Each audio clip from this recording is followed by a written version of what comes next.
BPL final শেষে কে কোন পুরস্কার পেলেন?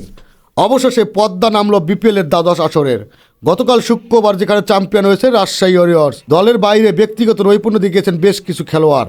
এবারের বিপিএলে কে কোন পুরস্কার পেলেন দেখে নেওয়া যাক এক নজরে। এবার বিপিএলে সব মিলিয়ে প্রাইস মানে ছিল 5 কোটি টাকার মতো। এর মধ্যে চ্যাম্পিয়ন হিসেবে রাজশাহী ওয়ারিয়র্স পেয়েছে 2,75,00,000 টাকা। রানার আপ চট্টগ্রাম রয়্যালস পেয়েছে 1,75,00,000 টাকা। ফাইনালে দারুণ সেঞ্চুরিতে তানজিদ তামিমের হাতে উঠেছে সেরা খেলোয়াড়দের পুরস্কার, পেয়েছেন 5 লাখ টাকার চেক। পারভেজ হোসেন ইমন আসরের সেরা ব্যাটার হিসেবে পেয়েছেন 5 লাখ টাকা। সেরা বোলার শরীফুল ইসলাম এবং সর্বোচ্চ উইকেট শিকার হিসেবেও পেয়েছেন 5 লাখ টাকা। পাশাপাশি টুর্নামেন্টের সেরা খেলোয়াড়ও হয়েছেন তিনি। সব মিলে শরীফুল একাই পেয়েছেন 15 লক্ষ টাকা। এছাড়া রংপুর রাইডার্সের অধিনায়ক লিটন দাস সেরা ফিল্ডার হিসেবে পেয়েছেন 3 লাখ টাকা। উদীয়মান পেসার খেতাব জিতেছেন রিপন মণ্ডল, তিনিও পেয়েছেন 3 লক্ষ টাকা। খেলাধুলার আপডেট নিউজ পেতে চ্যানেলটি সাবস্ক্রাইব করে সাথেই থাকুন।